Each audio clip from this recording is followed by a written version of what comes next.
We are on the air. Okay. God, finally. It says live. Yeah, jeez. It's about time. Oh my God, man. Everything that could possibly go wrong getting this thing started has gone wrong. Like last night, my boss never comes in on the weekend. And not that he would really care. It's just I didn't want to know interrupting or anything. Yeah. Like, who comes in? Who comes in to work on Sunday evening and stays all day until 10 o'clock at night? He's not making overtime. The guy's he literally is just like, I don't understand it. I don't get it. Maybe you need to just be away from the family. Yep. Sorry, honey. Got to go to work. Be back in a few hours. Oh my God. I don't understand it. I don't get it. And yeah. I wish I knew it. Oh my God. How do you do that? How do you make the thing where you can, how do you do the thing with the thing? With the other one. Yeah, that. Thing and the thing. There's a way you could actually see the chat in here. But for some reason, I don't remember how to do it. I can see the big CBB, and you're like, every time the voice goes, you're... Yeah, no, it's just like, if somebody does show up in chat, I don't want to just ignore them. Oh, there he is. Okay, there we go. Yeah, there's nobody here. I didn't expect it to, man. Like, everybody and their mother is like friggin' broadcasting right now. Yeah, so yeah, Monday at, I don't know what 6:30, something like that. Yeah, but I mean, like all the people in like Comicsgate and stuff. Oh, like and your group. Yeah, they're all going right now. I think RT Bear was going and Mike was going, and he's still probably going. And I just announced it like 5 minutes ago, and I've only got like 50 followers. So if we got like 5 now, that'd be like, dude, if I had awesome, 5 people in here, I'd be ecstatic. I'd be like, whoa. But anyway, you know what? I'm recording it and I'm gonna put it up later. So okay, cool. But yeah, there's some pretty interesting things going on right now. So we'll be talking about that. One of the big things is just go ahead and get right into it. And by the way, anybody who does end up watching this later, I'm Comic Book Bob. This is my friend Tom. Hey. And when we have these little talks like this, we have a tendency to just go completely off tangent. So we're going to start talking about like relevant things, and then we'll end up like arguing about Godzilla for the next hour. Literally, that was an hour and a half, and we literally did that just on. I like mentioned Godzilla for something we were doing, and yeah, like the next hour and a half was all about. This is why this is wrong, and this is why this sucks, and. I think it started off with the size comparison because I don't like the new like really big Godzilla, and then like next hour and a half was just all Godzilla. So yeah, but we do that. Yeah, strap in. Okay.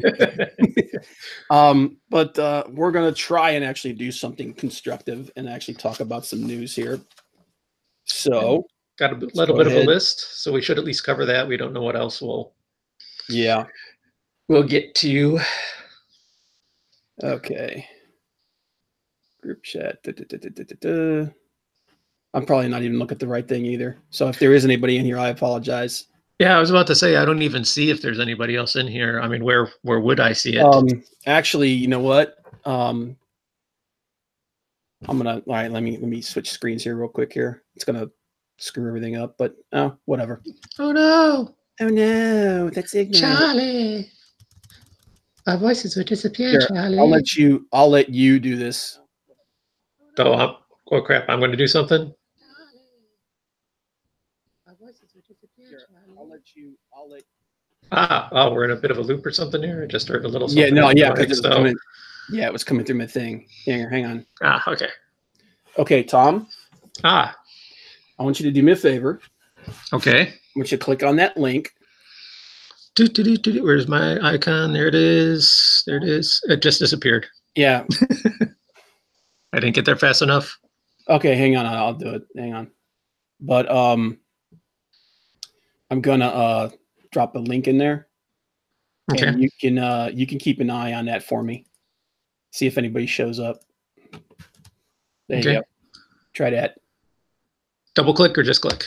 Just click. Oh, there it goes. Okay, it's open. Okay, yeah, YouTube.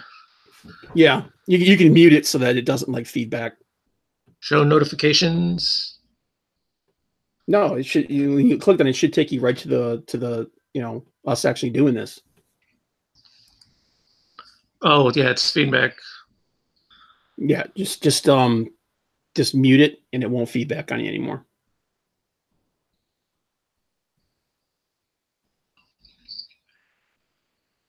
Yeah, I'm in a. You're okay? Okay, where's the mute here? The just little the little icon. Ah, there it is, the little icon of the speaker. Okay, speaker's now off. Okay. I'm no longer in a loop. I'm not freaking out anymore. Newbie problems. Okay. Okay, so this is what the Mummy and the Monkey go through every Friday night. I don't know if you watched them yet, but I love it. But, no, okay. I haven't had a chance to watch it yet, dude. I've been so busy. I'm like trying to do some artwork to like actually sell it and stuff. Oh, cool. Awesome. But because they had a fan auction this weekend. And hopefully they're gonna have another one next weekend, and I'm gonna try and sell a couple of things and make some money because my job sucks right now. But yeah, so there were a couple of interesting stories that came out. We're actually gonna try and be constructive. I think 2 watching, but that's us. So yeah, yeah, I know it's sad, but that's the way it starts. But the CEO chairman of Warner Brothers, I'm gonna butcher this guy's name, Kevin Suhara, has stepped down because of, well, he was under investigation by Warner Brothers' parent company, Warner Media, because due to accusations of favoritism being shown to an actress named Charlotte Kirk, who he was reportedly in a relationship with. Okay. And in the middle of all that, he'd also just then given a bunch of new responsibilities. He's the guy who was in charge of the justice of the DCU's films. All that crap. Yeah. And he was one of the people that was largely blamed for them crashing and burning. Okay. And he's gone. So that was interesting. Tom has nothing to say on this. Yeah, I mean he's gone. I mean that's well, it's interesting. I mean, it's interesting to hear about stuff like this, seeing how the DC universe, film universe, didn't take off the way that they wanted it to, the way the Marvel film universe did. Well, so many mistakes were made. Yeah, and a lot of it apparently has fallen on this guy. So I don't know what that means for the films going forward. I mean, the last, I mean, and I do not know who that actress is, so I don't either. But but here's the thing, man. Aquaman was a fun movie. I mean, was it perfect? No, of course it wasn't. Well, this thing, people, I think people have. I mean, the Marvel MCU hasn't been around. What? How long now? 12 years? Not 12. Not that long. About 10 years. About 10 years. So but we got spoiled. Yeah, I think people even just look back, even on that with nostalgia. They're still just movies about comic book characters based on their antics in comic books. So yeah, it is at times a little lighthearted, not serious, and they should be that way. And there is over the top stuff in it. I mean, that's what it is. That's what makes it good. And then people are treating this like, oh, this is serious cinema. It's serious cinema because it's making bank, but it's not serious cinema. This isn't worthy of Shakespeare. Of course it's not. It's hey, someone's car went off, man. Yeah, it wasn't mine, so. But no, I get what you're saying, man. Yeah. And then like they said, the Justice League movie, like Batman v Superman, Justice League, they didn't lose money. They just didn't make very much. Yeah. And they were, and admittedly, they were dark movies. And I've argued with people about those movies. So yeah, not just dark, but dark. It's like, okay, yeah, it has kind of a vibe to it, but it's freaking dark. I can't see anything. That was the biggest complaint I had about Batman versus Superman. Was Yeah, the scenes. Everything is like so dark you can't see what's going on. That was one of my big complaints about Captain Marvel too. I feel like Captain Marvel about the Captain Marvel movie the way I felt about those movies. It was like, were they absolutely terrible? No, but man, there were some serious problems, man. Like that final fight scene at the end in the space station. Half the time you can't tell who's doing what. It's so dark. It's like I'm like, okay, wait, who's that? Okay, that's that guy, and then okay, well, there's a close up of this dude. So it's it was like, geez, man, I don't know who the fight choreographer on that movie was, but they need to have a talk with him. Well, I believe that would have been more of a more the cinematographer possibly. Yeah. But speaking of Captain Marvel hit $780 million. Even by the worst reports, it's officially making money. So, and I don't think anybody thought this movie was. If you thought that movie was going to crash and burn, you were kidding yourself, man. It's Marvel. Yeah, it's the Marvel machine, and Disney doesn't. The one life Disney isn't about is losing money. Yeah. So, and if you go back and you look at the way that movie was marketed, man, that movie was marketed perfectly.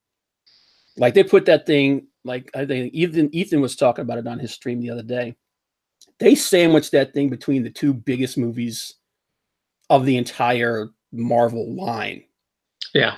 Okay. Even just people were going to go see that movie just to see the after credit scene. Yeah. Which, by the way, the first one's good. I like the first one. Second one can suck the pipe for all I care.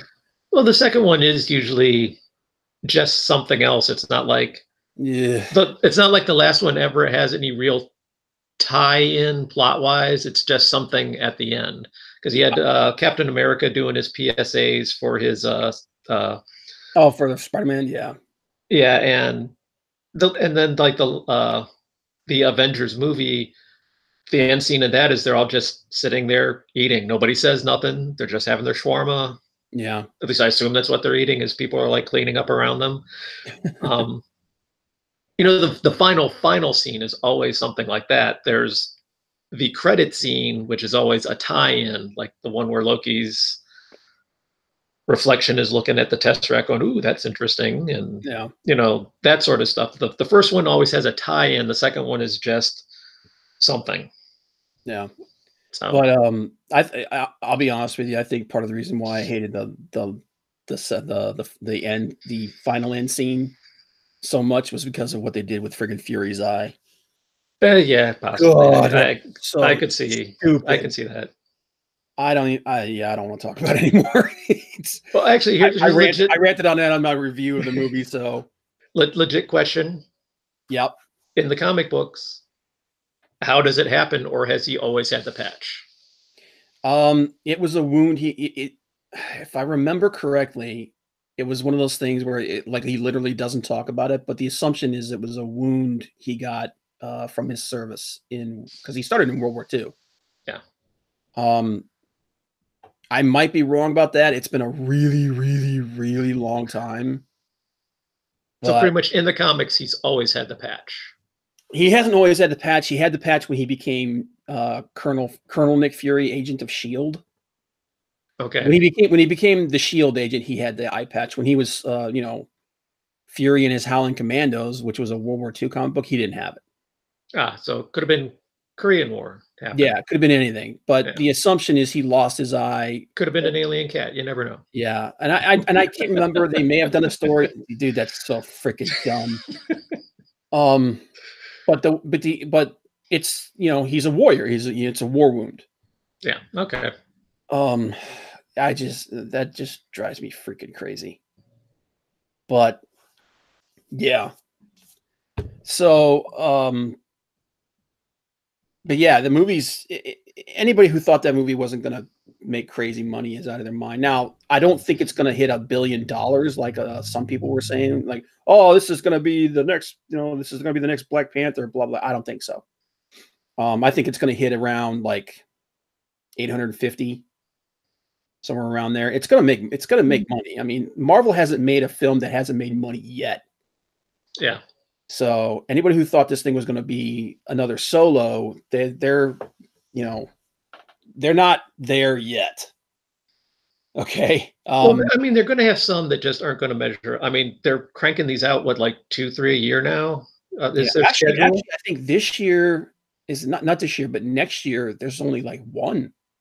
Is that the next Black Panther, or is that in? No, actually, I don't know. I have to double check on that. Because I remember seeing something where after this year, because even if they keep doing really good movies, they're still going to reach a point of saturation. Yeah. And I'm hoping that when they get to that point of saturation, they don't give up on it. They just realize that they have to take it back a bit, and they can continue with these forever if they keep doing a good job and realize that there will only be a certain level of attendance, and interest in them after this whole initial thing dies away. There will always be a crowd there. There's always somebody that's going to go see superhero movies, regardless. So there's always going to be people who just want to see really good action films. Yeah, and superhero movies are good action films. Yeah. I think was it after Endgame, I think Spider-Man Homecoming is the next one, and after that I think that's it. For this year? For this year. Okay. And I don't think there's anything on this. I could be wrong. I have to double check and see, but I don't think there's anything on the slate for next year. I thought Black Panther was next year. No, I don't think so. Let me double check real quick here. Okay. Yeah. And while you're doing that, I would just like to mention that I would still, even though it's probably way too late, Endgame really should start with a recap with Mr. Pena giving the recap of the story thus far. Would be freaking awesome. Dude, that's not going to happen just because. I know, but that would be so.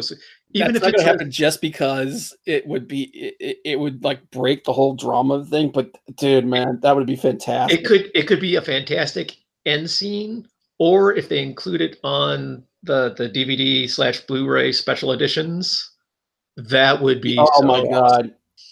In all honesty, man, if they had him do one of those for every single movie going forward, I don't know about everyone, but I don't know. Yeah, it could be awesome. Until I got tired of it, I'd be down for it. that would be really cool. Dude. He was the highlight of Ant-Man and Wasp, man. For me, that breakdown he does when he's under the truth serum. Hey, you put the nickel in the jukebox, you got to listen to the whole song. This is your fault. That was awesome. That was fantastic, man. Let me see. DC movie. I'm looking at 2020 here. And well, there's a Marvel movie, but it's not MCU, that Morbius movie, which I think is going to be absolutely crap. But yeah, as of things right now, that's it. There's no Marvel movies next year. Oh wow. Yeah. I'm like, whoa, wait a minute. I'm a bit surprised about that. There's a couple of DC movies. There's Wonder Woman 1984 and Cyborg. Oh, cool. And then Godzilla is this year, and then Godzilla versus Kong is next year. Oh, I don't know about that. We'll see. Even the old one of the Godzilla movies, that's probably my least favorite. Biollante. That is my least favorite. Biollante. That's interesting. Yeah, here we go. We're going off on Godzilla. Well, you brought it up, but yeah, no, okay. The whole thing with what you call it, the current the ones coming out right now, Godzilla King of the Monsters. Yeah. With how this one does is going to determine whether or not that one's going to suck or not. Although I ordered my King Ghidorah the other day out of previews. Oh, King Ghidorah figure. Oh yeah. Is it the one? Is it the one based off the movie? Off the movie, yeah. It's freaking huge. When I order it, it's one of those things where like my hands shaking, like this is a lot of money, but I want it. Yeah. So I don't know. I have to take a look and see. It looks cool. But dude, I'm hoping this movie's going to be awesome. Yeah. All right, back on comic book movies. Okay, yeah, back. So, the other thing about the Captain Marvel movie that we were talking about, and you and I were talking about the other day, is like there's the big conspiracy theory about seats being bought out and nobody's showing up to buy them. Ultimately, this is the only thing I'm going to say on that because it's been talked to death. I don't think that's Disney. I think that's people who are wanting the movie to do good. I think that's just ideologues. Because Disney ain't about like I said, the one life Disney's not about is losing money. Yeah, it's not gonna, and they're not gonna do that. They're not gonna spend money just to make it look like they're making money. Right. They're gonna make money. And to be completely honest, the way things are, as politically and culturally charged as they are, they don't have to. They just got to position it the right way, and people will do it for them. Yep. You know. So and I did do some research into it, and it does look like that there's some people doing that. And if they are, well, it's your freaking money. Yeah. If you're that stupid. Well, I mean, if you're that much into the fandom, or you personally want this movie to make it, that is your investment. So yeah. I don't see it as a viable business model going forward. But no, that's. But regardless, that's what it's making, man. So like I said, I don't believe in big conspiracies. I believe in little ones. But yeah, Tom's over going, you don't know Jack. Oh no. That's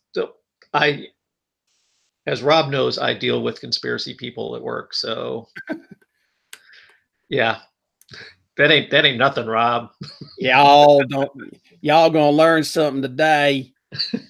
I couldn't deal with that guy that you told me about, man. I would lose my mind. All right, so moving on. All right, so yep. Back to the movies and comic books and stuff. Yeah, back on track. Green Arrow is ending. Its show is ending after season 8, and my stance on it is I don't care. It's run its course. I pretty much tuned out of that thing after season 4. And it was like, and the whole time I'm just going, why don't you just do Batman? Because this is just Batman light. That's all they. And for people who are fans of Green Arrow, I'm not crapping on you. I understand it. I appreciate it for what it is. But yeah, it's not the Green Arrow in the show is not really Green Arrow. The Green Arrow on the show is basically Batman light. But yep, they decided that after 8 seasons, enough's enough. I think he said he'll still show up on the other shows when necessary.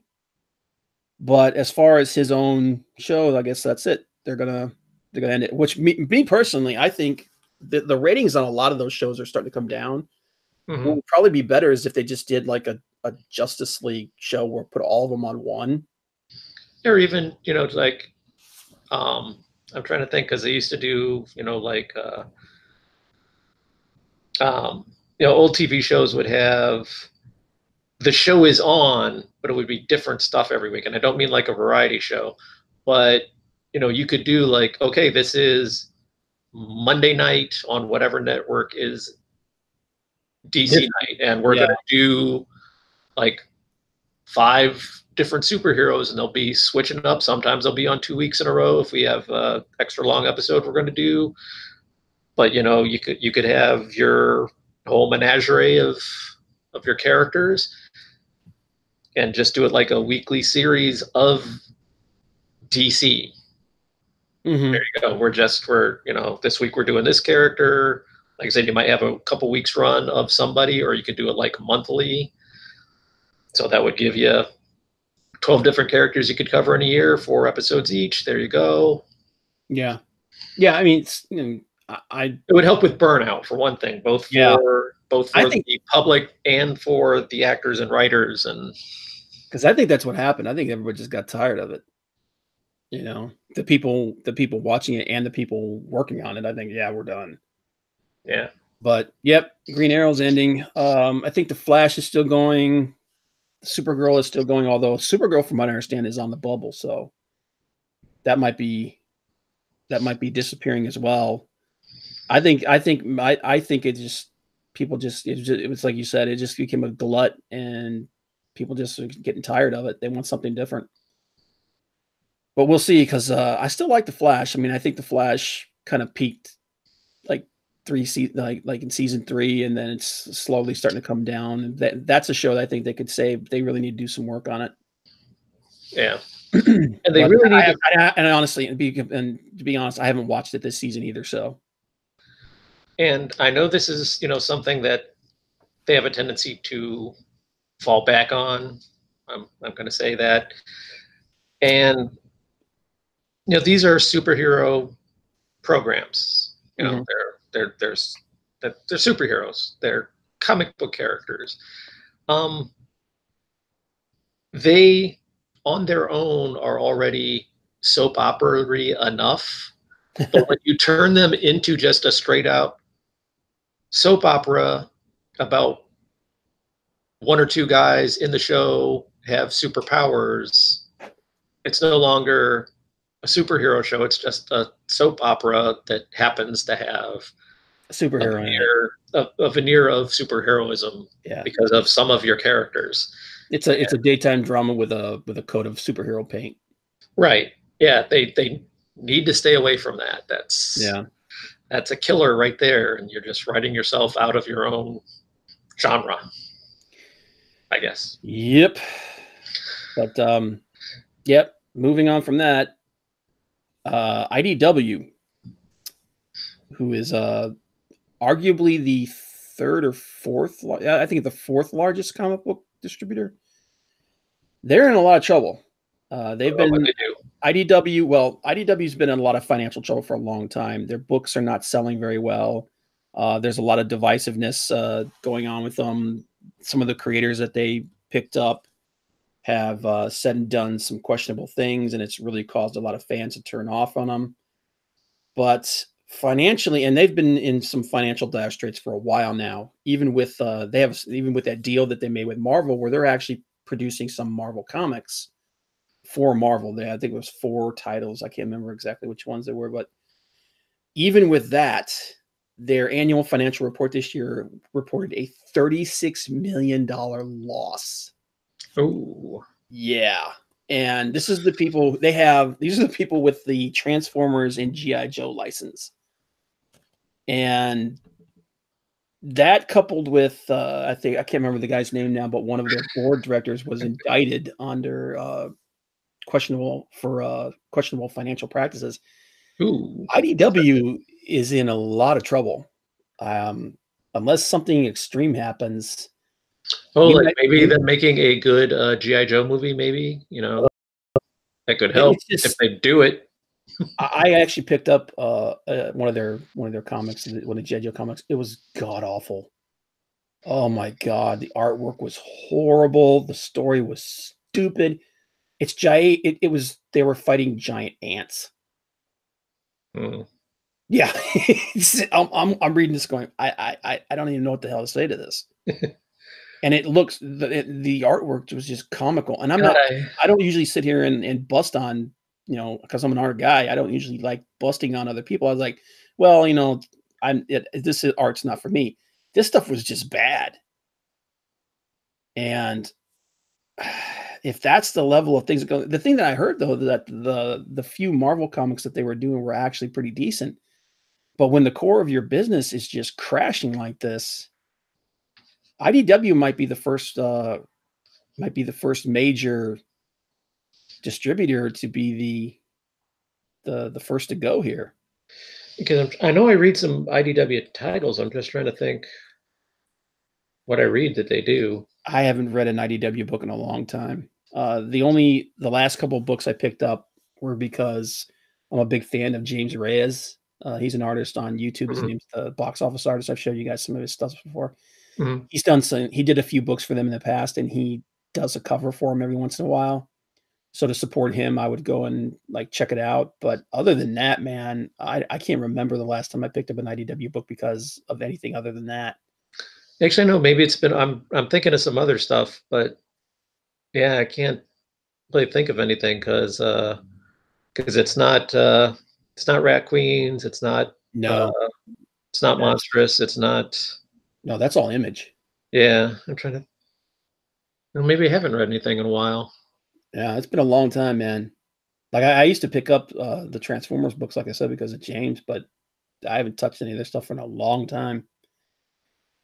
But yeah, I mean, it's a sad thing to see, man. You don't, I mean, regardless of whether you like what they're doing or you don't like what they're doing, you don't want to see somebody, disappear. You don't want to see them go out of business.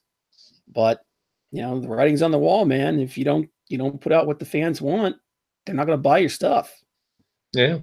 But yeah, it's an interesting thing to see, and then plus that whole thing with their financial officer being in a lot of trouble because of questionable practices. That's another interesting thing to see what happens. But whew. But speaking of questionable practices, I would say finances or questionable practices. Questionable practices. I don't know if you read that article that came out a few months ago. Not a month, a few months ago, about a month ago. But there was one of the, I can't remember the guy's name now. He's one of the biggest. Yeah, I really should do my research on this stuff. I just go off memory. What?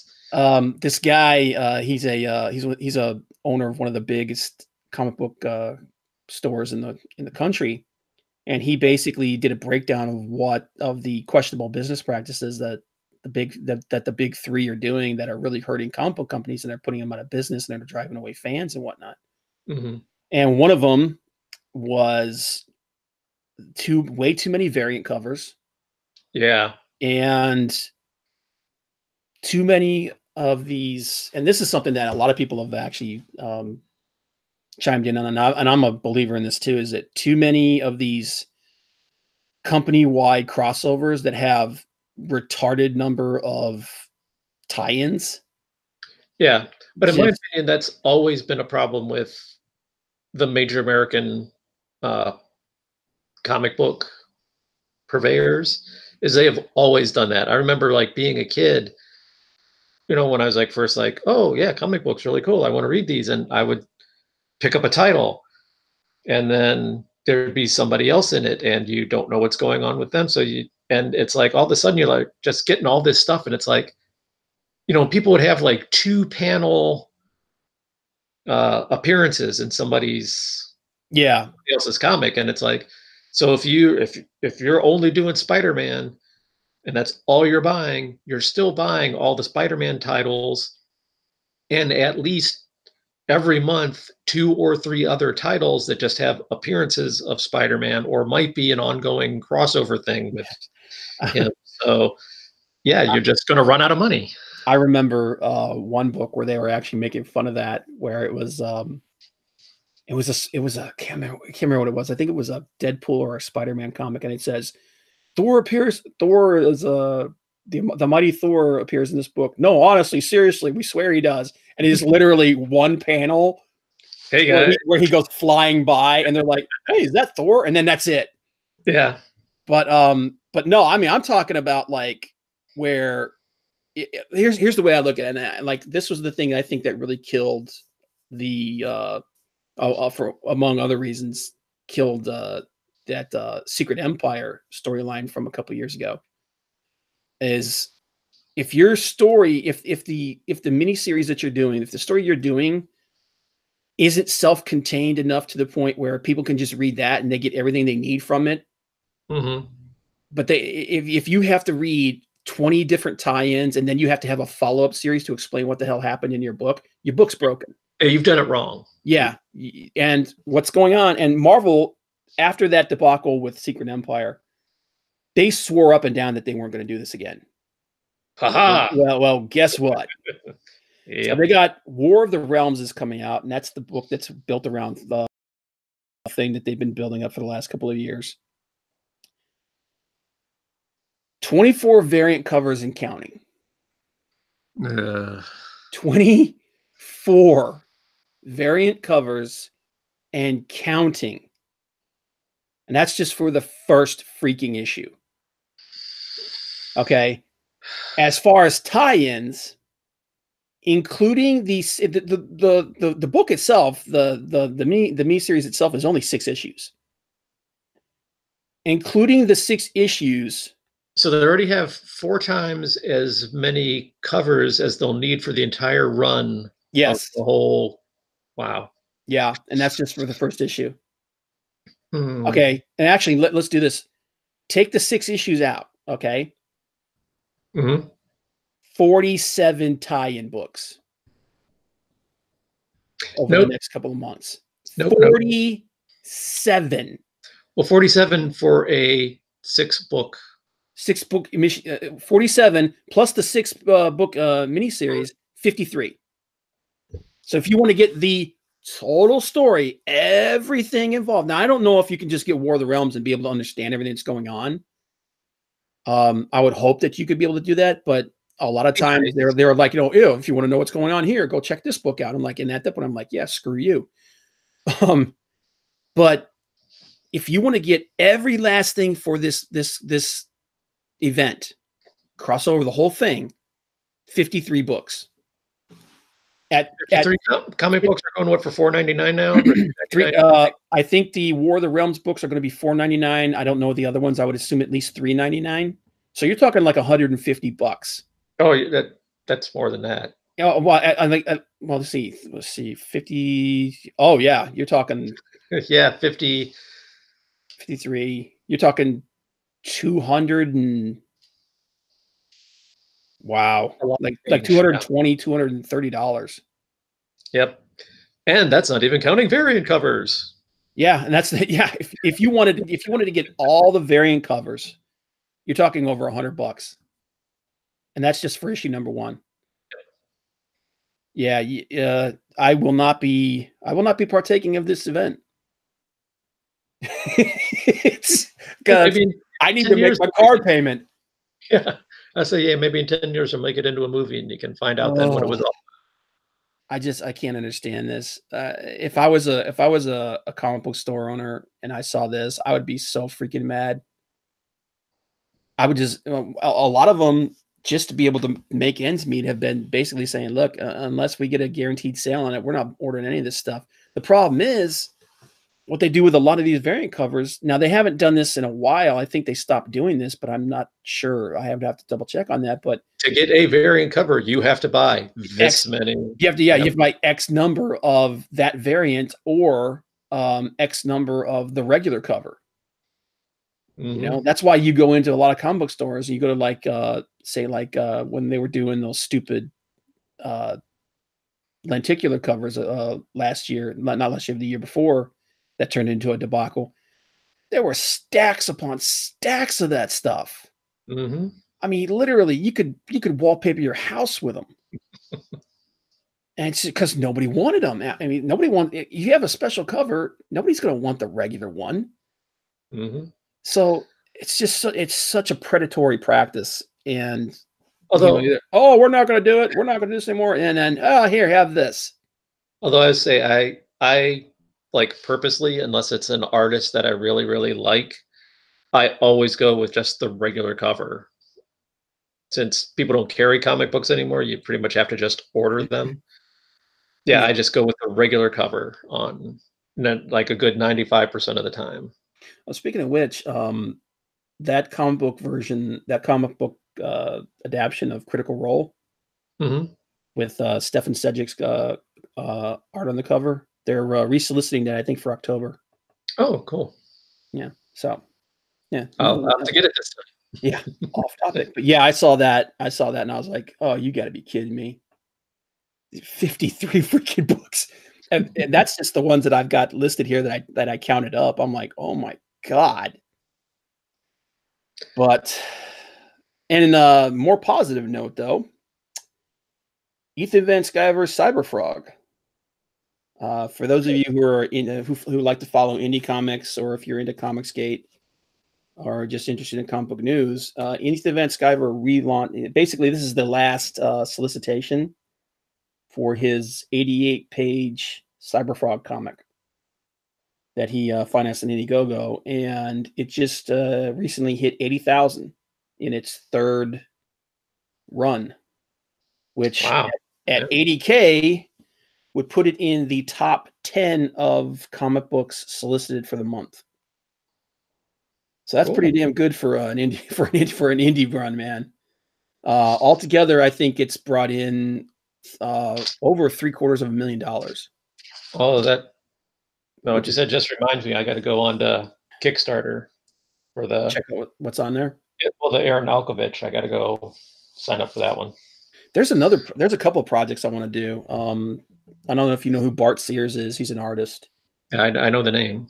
Yeah, he's doing. He did the Wizard magazine. He did Brutes and Babes, the whole the How to Draw thing. I really like him. He's an amazing artist in my opinion. He's doing a new Brutes and Babes book, How to Draw book. That I'm gonna be backing on payday, but he's doing that on Kickstarter. Looks pretty cool. Cool.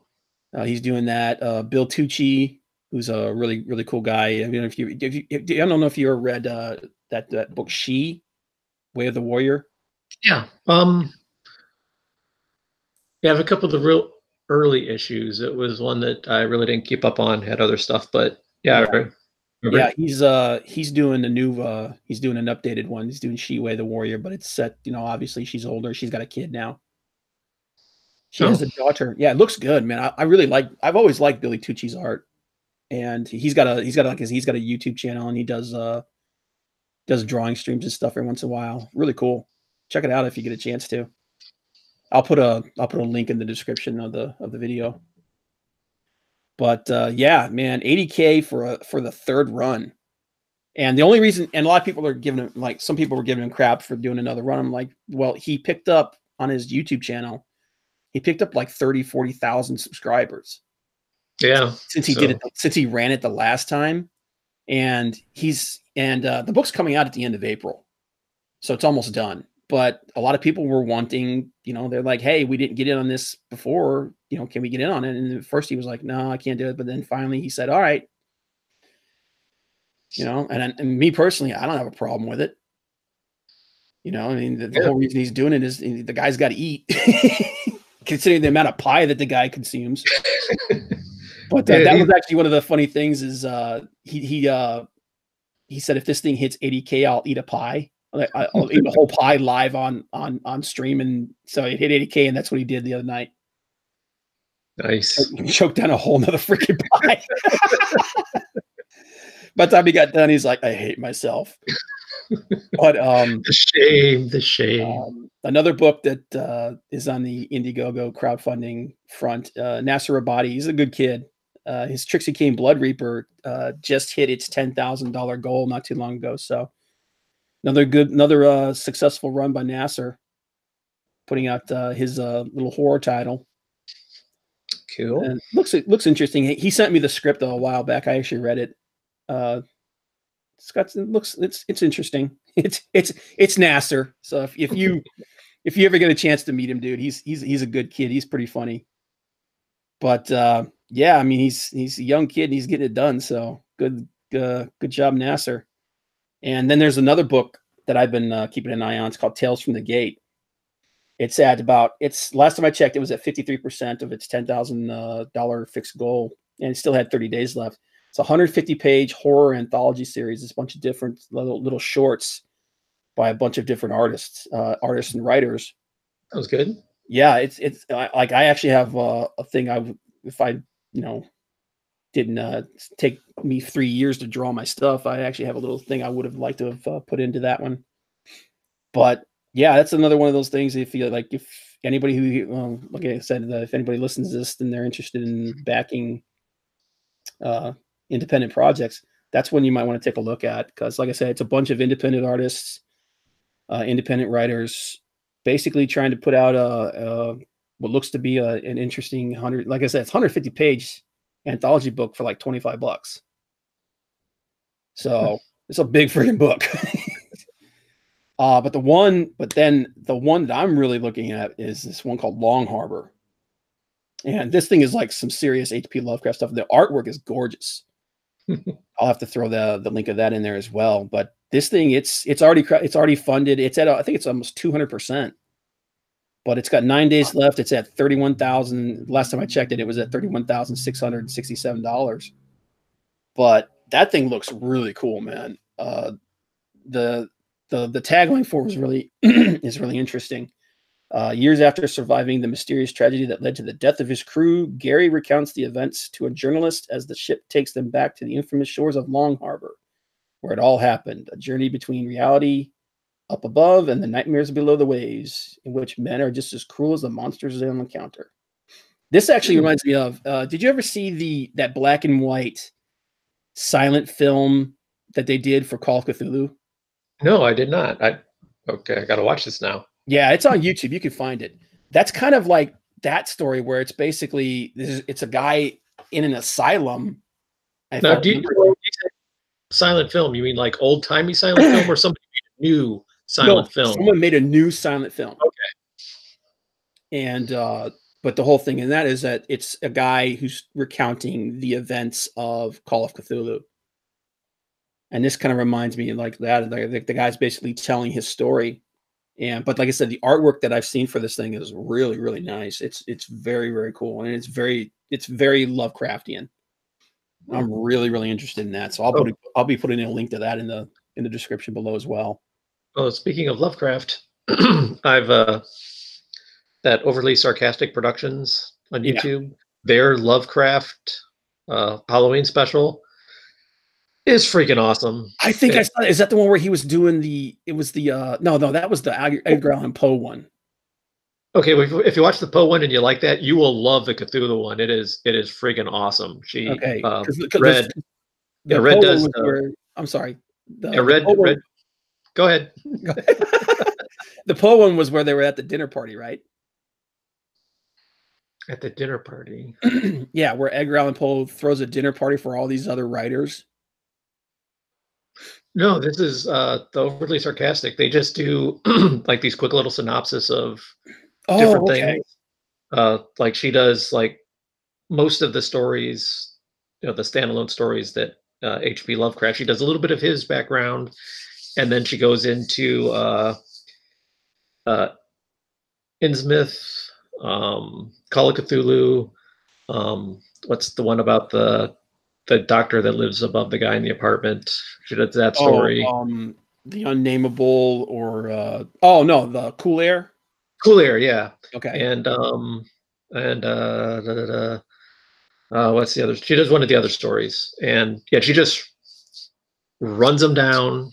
And it's funny because she talks like a mile a minute. I mean, she's just she just goes. And then on top of that, as you're listening to her, if you're watching it, there's all these word bubbles and there's different things going on. You have to keep stopping the thing to look at everything that's being said and different side notes.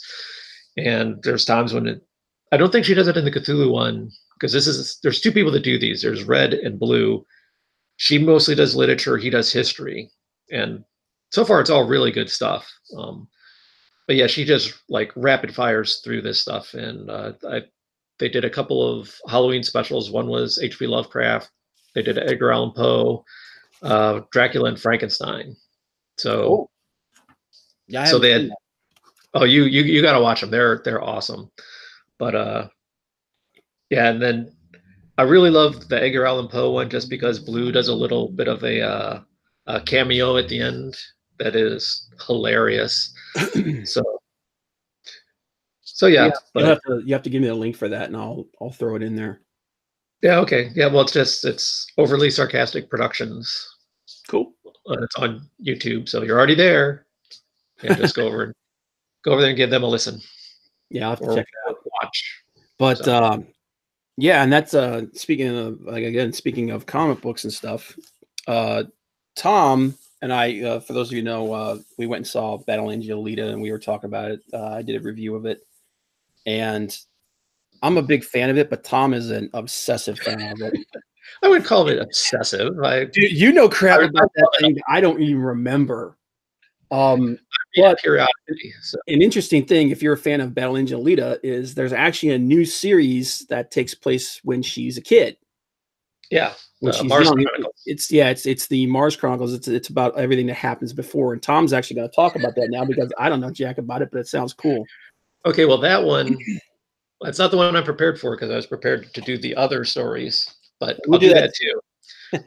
Yeah, the Mars one is kind of weird because it's not about her really. It's really kind of weird. It's mostly about her friend Erica, who also gets taken into the Mars Resistance eventually. But Yeah, Alita's had her cyber body since she was like 18 months old. Yeah, I was gonna say she's had it since she was like a baby. Yeah, because they were using her and her friend for landmine detection. Like, hey kid, see that thing over there? I want you to walk over there. And as they're showing this, there's like potholes where other footprints are going across this field, and she's like, okay, yeah, you guys, yeah, and if you make it there, we'll give you a treat. Hey, how's that? And yeah, she gets blown apart. And That's the thing about that book that I don't know if a lot of people realize, but that friggin' series is brutal. yeah, it is. And I that's one mean, thing that I've seen people that reviewed it that have read the books and stuff, or even the one review that I listened to that I really kind of liked it, because what the person did is they went and they saw the movie. They're like, oh, that's cool. Then they went and they read the books. They're like, they are so much darker. She goes, yeah, oh the scrapyard in the movie looks like a nice place. He goes, I do not want to live in the scrapyard from the books. It's a nasty, just kill your soul kind of place. yeah, that was the whole idea behind it. That was one of the complaints I had about the movie. Which, by the way, and I'm not saying like you go watch my review. I actually liked the movie. I thought the movie was a lot of fun. I did too. I liked the movie. I just don't like the way they killed off their possibilities for sequels. And here's probably my biggest problem with what they did with the movie is, and I'm going to read right here from it because this is on the back of the anthology book. It says, just a great kick-ass story, James Cameron. Well, James Cameron, if it's such a great kick-ass story, why did you butcher it all to hell? A lot of people say that in the series that the weakest part of the whole story is the motorball. The motorball, like it's like 3/4 of a book if you have the graphic novels. Well, depending on also which graphic novels, there's been a bunch, but yeah, the motorball is the weakest story in there, and I kind of agree with it. As much as I like it, it's and as much as people that I have gotten to read the series, like the first thing they do, they get to the second book and they're like, did you just trick me into reading stuff about roller derby? I'm like, no, it's not roller derby, it's rollerball. Because Tom's a big roller derby fan. Yeah, and so yeah, I'm like, it's not roller derby, it's rollerball, completely different. People get killed doing it, so there you go. I'm not tricking you, but it is story-wise the weakest link of all the different chapters, I guess you could call them, of the stories. It is the weakest overall part. There are really good character development. It's still an awesome story. From the story point, it is the weakest part. However, cinematically, Mr. Cameron, you could like make a 2-hour movie of just Motorball, and an hour and a half of it just be kick-ass freaking action through the whole thing. Just an adrenaline rush. Yeah. On her whole progression all the way through Motorball, which I did realize at a later date that could be the second movie. They brush it away in this movie with one line. We're like, oh yeah, she's on her way to being champion now. Yeah. Next movie could be a flashback to that, where she is making her way through the Motorball thing to supposedly get to Solemn, but that doesn't happen. Yeah, it's nobody goes there. Yeah, I think like you said, I do think it was kind of weak because, like you said, they just completely gloss over that whole thing with like one sentence. Yeah, one sentence. Or like, but yeah, she came up. They could easily go back and do that. Yeah, they could go back, which I hope they do if that's what they go with, because they could do the whole Motorball thing, and then the end story with Zapan, where he actually gets a berserker body too. Well, not two. He gets hers. Yeah. And yeah, spoilers, by the way. Bit late on that one, but anyway. Dude, that's so far into the friggin' books, though. I mean, really, unless you do the whole like what if series, it's another 18 books. Ugh. It's really only the 4 that are the core story. Mm-hmm. And you can go to where she becomes the tuned of course, that's the end of the second book, and you can do the roller derby, Zapan. At the end of it, although why would she become attuned if they already have Nova? Mm-hmm. Because in the books, they send her to go get Nova. She thinks she's going to assassinate him, but she is going to bring him back because they want him. And that storyline's kind of all been thrown out because he's already there. He's kind of, I don't know if he's in charge, but he is a bigwig up there. And so. Yeah. There's a lot of crap that you don't know about from the movie that's in the books, but yeah, tons of stuff. On the story about the original, about the book you were going to talk about. Oh, the Mars Chronicles. Yeah. Or the one, the side stories. Yeah, the side stories. Yeah, that one. What's the name of the mech? Oh, Den. Den, yeah. That was Master Den. Master Den. All right, anyway, sorry. Go ahead. No, there's well, one thing that's nice about it is it has an entire timeline of the whole story and at which points the other books take place. Yeah, because that's when we were trying to figure out how long the Mars Wars were, because they were like hundreds of years. Yeah, but the thing is, there's no like one line in the timeline that says, and the Mars Wars start. And then then it goes, this is when they end, but there was no specific line of when it starts. Yeah. So we just kind of had to figure it's about, that date. But I just find it funny that the entire timeline for the Alita story starts in 1066. Yeah. That's AD. So, yeah. But then that's also a tie-in with the other stories that, because there's some people that are pretty close to immortal in this, so, and vampires too. So yeah. Oh yeah, it gets crazy. Yeah, there's weird stuff. So yeah, there's let me see here. 1, 2, 3, 4, like 5 pages of just chronological history. Well, when you have something that's got that much stuff to it, man, I mean, you got to do something like that because it's confusing. Yeah, and it starts off at 1066 and ends in 2547 in this particular timeline. So anyway, let's see. The stories are, it starts off with a 3-parter called Holy Night. It starts off just after Ito gets banished to the scrapyard. You still never know why. At least as far as I know, because in the book, it's not for the reasons that it was in the movie. Yeah, and that's got to bring this up just for a second. Here we go. Well, if your daughter, if her legs are paralyzed, why would you build her an entire cybernetic body? Why wouldn't you just, do her legs or her lower half? Just because the plot, Tom. Well, he has to lose the daughter, so Alita can fill his place, and he, doesn't get along with his ex-wife that he never had. Just because the rest of her body still works. I mean, Alita needs more than legs. If you're going to go cybernetic, you might as well. Which was actually a cute thing that was in the books, because when he first finds her, like, she just has like a little tripod of wheels at first for legs. She doesn't, he slowly builds her. And actually some of the parts she gets are the dead prostitutes that the one that they're being killed. Yeah. Well, the hag thing is like killing them. And that's their first hunter warrior story, is this thing that's killing these prostitutes. And some of the parts she ends up with are from the dead prostitutes. And that's why,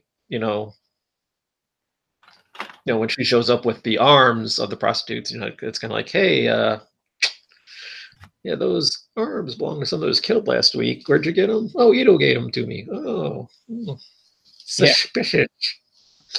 So, anyways, like you said, the book is a lot darker than the movie was. So, anyways, the first story is a 3-parter, which is freaking awesome. It's such a good story. But Ito has just been banished, and he's trying to make a living. And he is a doctor. He's an MD. He has no idea what to do with cybernetics because there are none in Zalem. Mm-hmm. Everybody is a pure person-ish. That's for those of you in the know. I'm not going to give that one away. Yeah, that's another thing that was changed from the books to the movie. Maybe it hasn't changed. You don't know. Okay, yeah. Well, that's the whole thing where, like, you know, the race, the motorball players go to Zalem. What happens to them when they get there? And we were talking about the possibilities of that, but yeah, go ahead. Yeah. So, anyways, yeah, he has no idea how to work with cybernetics. He very early, this girl like just shows up, and this mech is like hunting her. Ito saves her, you know, takes him back to the place he's staying. He gets kicked out of there for reasons.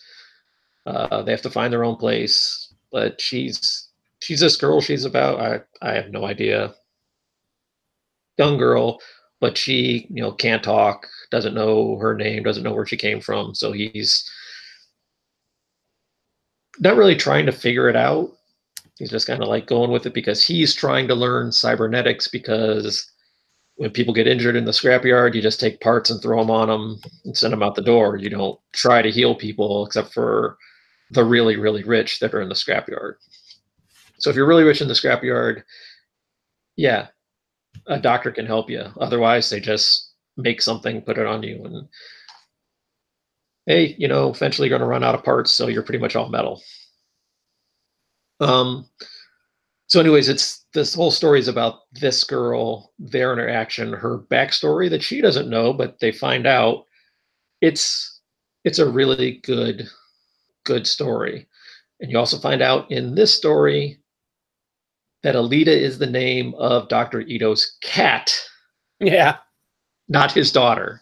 Yeah, he has a cat named Alita. So, but yeah, no spoilers in this story. Definitely not. It's, so yeah, there's that. Second story is called Sonic Finger.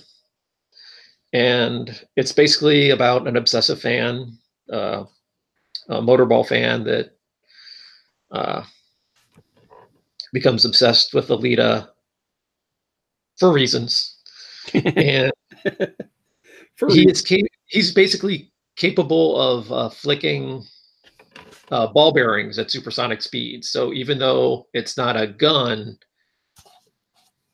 you know, if you're flicking ball bearings at supersonic speeds, yeah, you're messing people up. Might as well be a gun.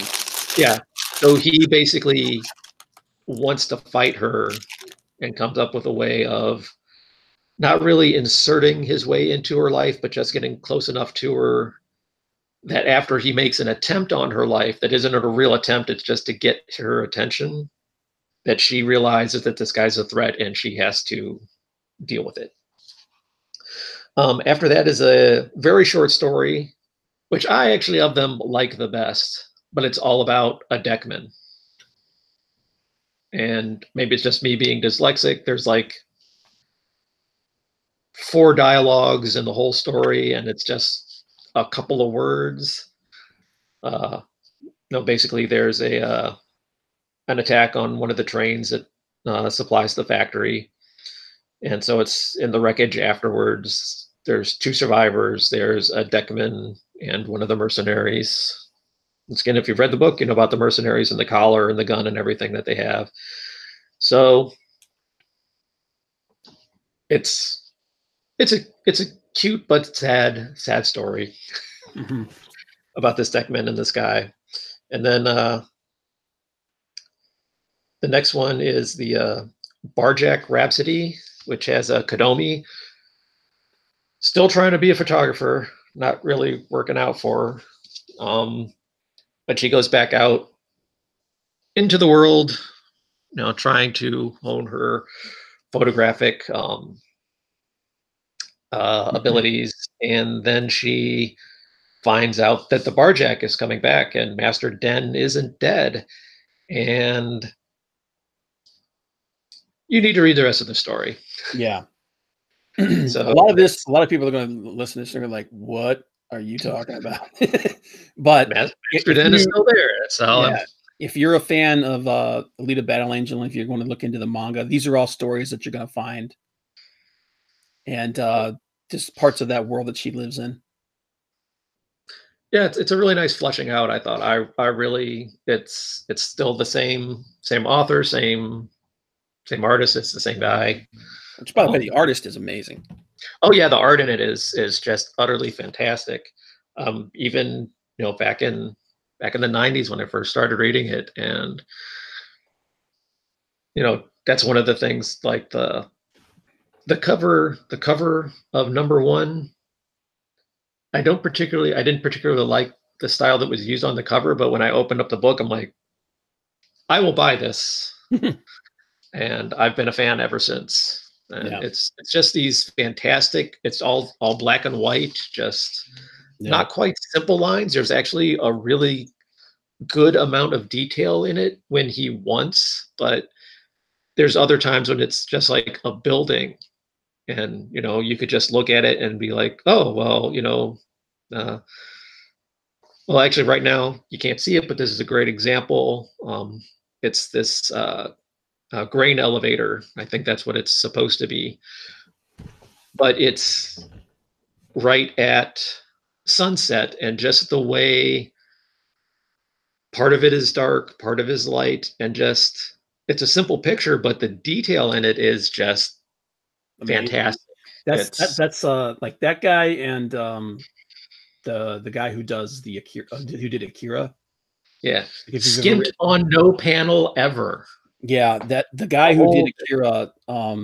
There's actually that scene where it's like the giant black sphere.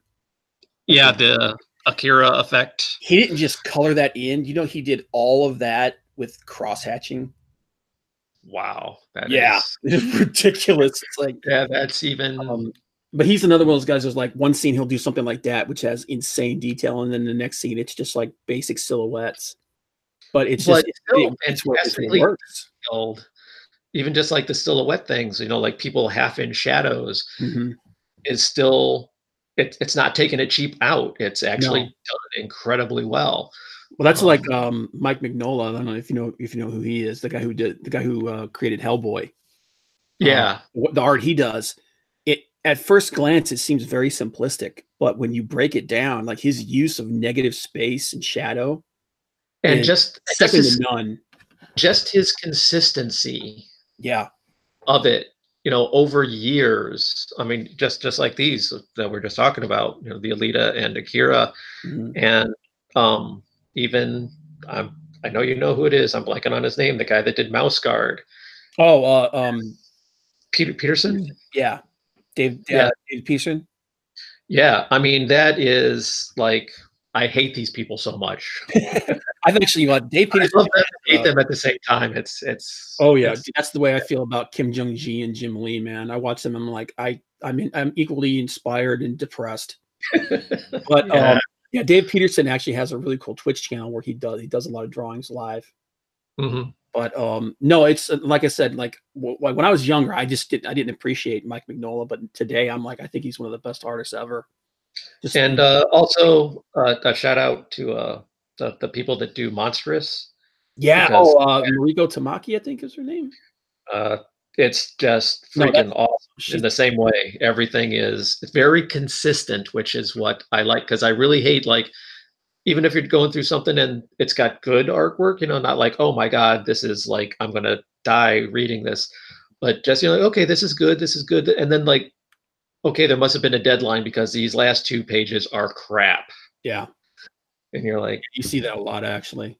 Yeah, but so which is very unfortunate, which is why like Monstrous, they took a couple months off, which I'm sure was just, okay, we're going to rest and then we're going to work on stuff so we can then release it, instead of, because it takes time to do good work. Yeah, and I'd much rather see them take time and do good work instead of just getting something out. Yeah, well, that's just like there's a big thing where a lot of people are coming down on the Comicsgate artists and writers for taking extra time to put their stuff out, and I'm like, I'd rather I'd rather them take their time and really turn in something special than put out something mediocre or crap. Well, not even special, just good. Just do a good job. Just, Yeah.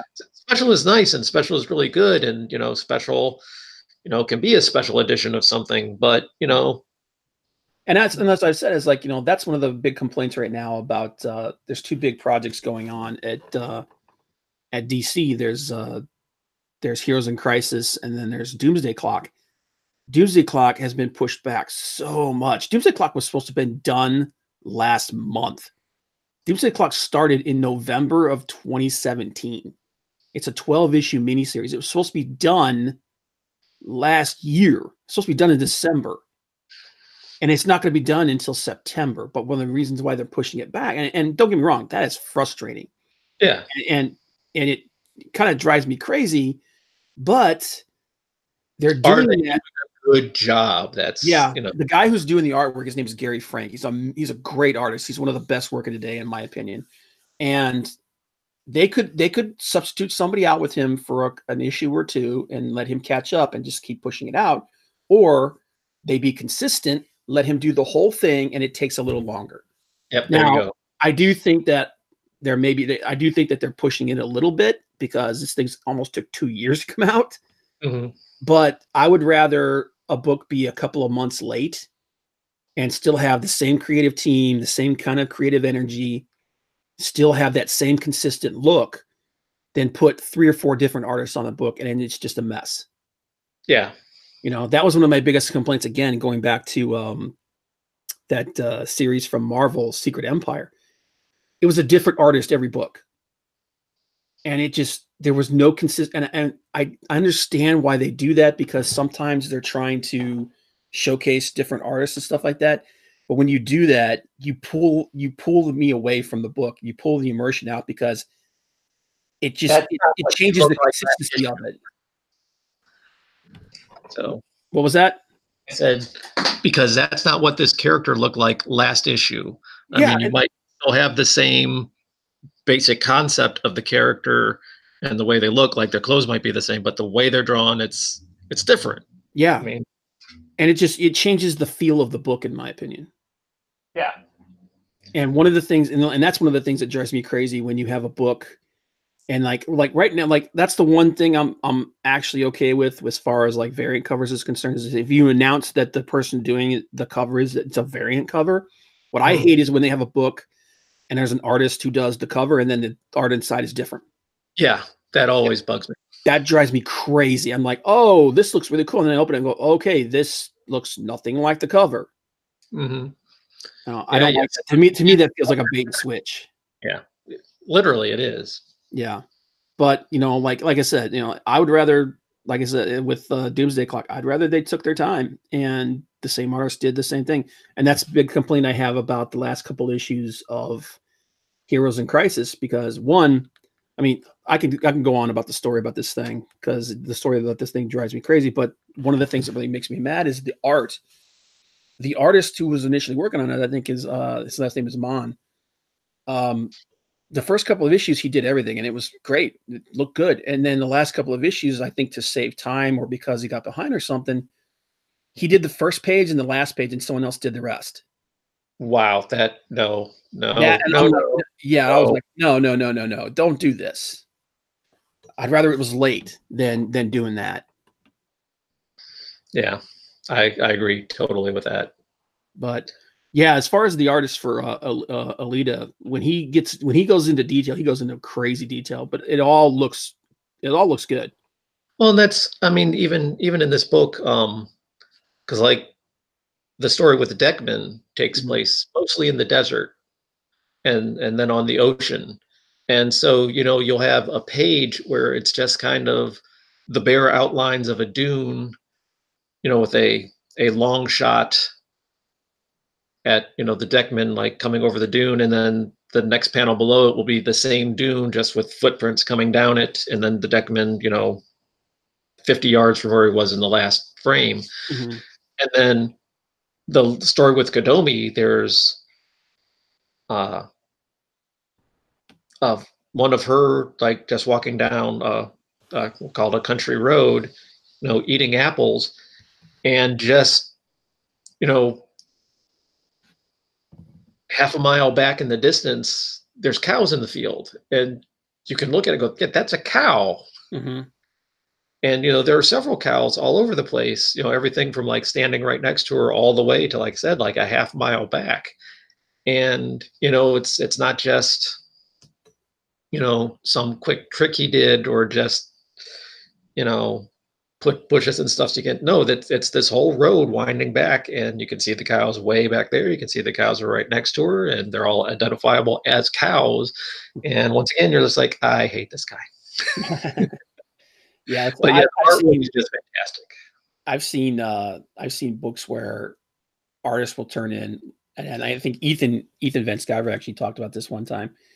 I've seen books where they will turn in a completely black page, where it's literally they just took a marker and they colored the entire page in black, but it fits with what happened before it. So as long as it makes sense and it fits, yeah. I'm okay with that stuff. He got paid for that, by the way. He got paid to take a giant black marker and color up an entire page in black. But you know what? It worked. And another artist that I really got to hand it to is Shiro. Oh, Masamune Shiro? Yeah, like Orion and Ghost in the Shell and Tank Police, and once again, so much detail. Yeah. I mean, like there are some of the ones where it's just like you have a frame where the police chief is standing there, yelling at everybody, and that's the focus of it. But you look back, like every single officer in the whole precinct, each one of their cubicles has something in it. Mm-hmm. It's all detailed. It's not just, okay, I'm just going to show the top of the cubicle so you can see that there's all these people that work here. No, there's personal stuff. There's plants. There's everything. There's newspaper articles pinned to the wall. There are people, usually other characters from different stories he's done, walking down the street. The world, and, pick them out. It's and it's just awesome. Yeah. I really like his early stuff. His newer stuff's a little pornographic to me. Yeah, he's really gone with kind of like pinup thing. But he does good work. It's gorgeous. And I always thought it was funny that he originally trained, I guess, as a sculptor, not as a print artist.